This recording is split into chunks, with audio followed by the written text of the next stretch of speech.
Today, we stand at a crossroads where the future of Canadian freedom, prosperity, and common sense hangs in the balance.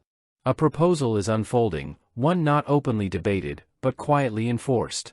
A regulatory regime designed to reshape our economy by force, not choice. The plan to phase out internal combustion engines, to impose timelines that crush traditional industries and burden ordinary families, marches forward under the banner of environmental virtue. Behind it lies an unspoken assumption that government, not citizens, knows best. But this is not merely about cars. It is about the deeper battle between coercion and freedom, between imposed uniformity and individual judgment. It is about whether Canadians will retain the right to make their own decisions in the marketplace and in their lives. Now, Mr. Carney won't stop with taxing gas-powered vehicles. He wants to get rid of those vehicles altogether. Listen to the quote from his book, which he wrote just 4 years ago. Carney wrote that we need to, quote, use the regulatory policy to frame the future direction of our economy, such as explicit timetables to phase out internal combustion engines. These measures are critical, he says, and that's exactly what he plans to do. The Liberals have set a deadline to ban new gas-powered vehicles altogether by 2035, but that ban is phased in starting next year. In other words, this is not a tomorrow problem, this is a now problem.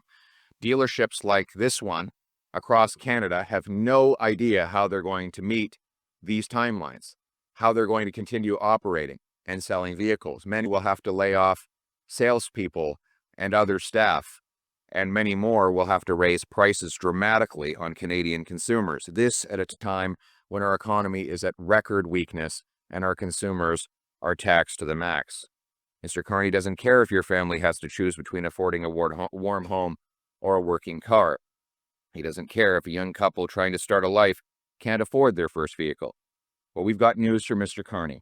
Canadians are taking back control of their lives for a change. A new Conservative government will axe the Carney tax.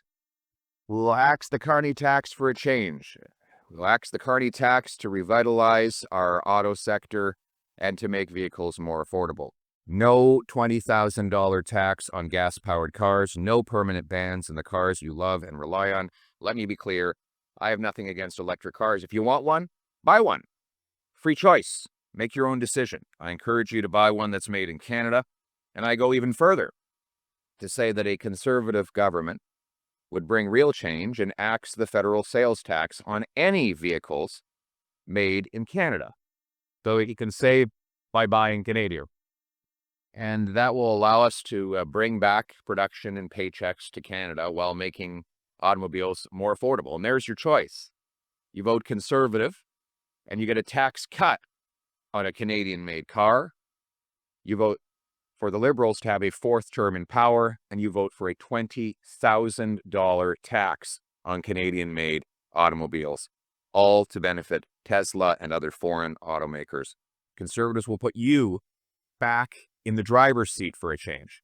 You will decide what's good for you and your family. You will decide what to do with your money. Conservatives will maintain clean incentives and continue to back the auto sector.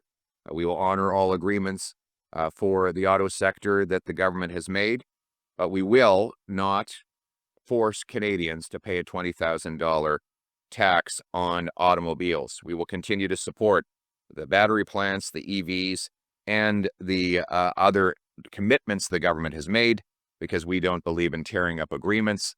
We believe in supporting Canadian jobs right here in Canada, and we will go even further with powerful incentives for Canadians to buy Canadian-made automobiles, like axing the GST on those purchases. At its heart, this plan includes measures that could lead to devastating economic consequences, massive costs added to vehicles, dealerships struggling to survive, families forced to choose between a functioning car and a warm home. Promises of environmental salvation are wielded as justification for burdens that ordinary people are expected to quietly endure. Yet these sacrifices are not equally distributed. The powerful remain untouched, while working Canadians are asked to pay the price. In this critical moment, the defense of free dialogue becomes paramount. A society that cannot question the wisdom of its elites is a society drifting toward authoritarianism. True dialogue is constructive, it questions, critiques, and refines. It seeks clarity, demands accuracy, and respects the inherent complexity of human nature. It recognizes that the needs and dreams of Canadians cannot be engineered into neat ideological boxes.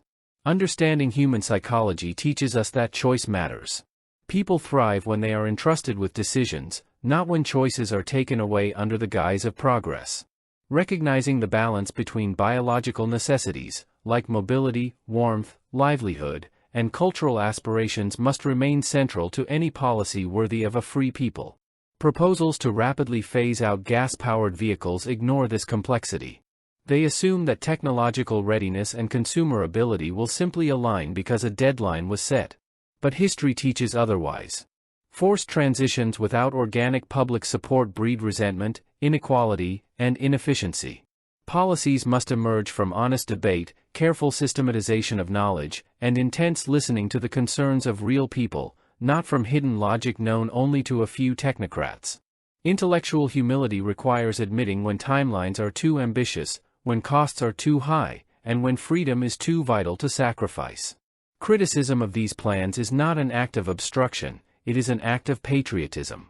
It is a commitment to refining ideas before they become irreversible mistakes.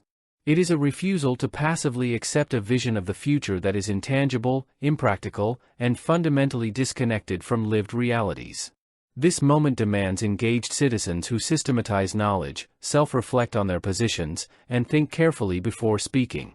It demands public figures who resist being swayed by the fashionable ideas of the moment, who stay rooted in principle even when doing so invites criticism. It demands a public that sees dialogue not as confrontation for its own sake, but as a necessary struggle toward better understanding. Narrative matters. The story being written today is not one of environmental triumph, it is the story of hidden costs, of lost jobs, of diminished autonomy. It is the story of citizens standing up to say, we will not surrender our freedom in exchange for promises we cannot afford. Proposals to eliminate punitive costs on vehicles, to support domestic manufacturing, and to affirm the right of Canadians to make their own economic decisions reflect a principled response to these challenges. Such measures uphold the democratic belief that government should serve the people, not dictate their choices. History reminds us, when societies abandon clear and open dialogue, when they neglect respect for complexity, when they silence self-critique in favor of rigid mandates, they do not evolve, they regress. They trade vitality for stagnation, creativity for compliance, and authenticity for hollow slogans. Today's debate over vehicle regulations is a microcosm of a larger struggle, the defense of truth against politicized abstraction, the affirmation of dignity against centralized control. Let it be said that in this moment, we chose to value dialogue over decree, freedom over force, insight over ideology. Let it be said that we listened deeply, spoke carefully, and acted with courage.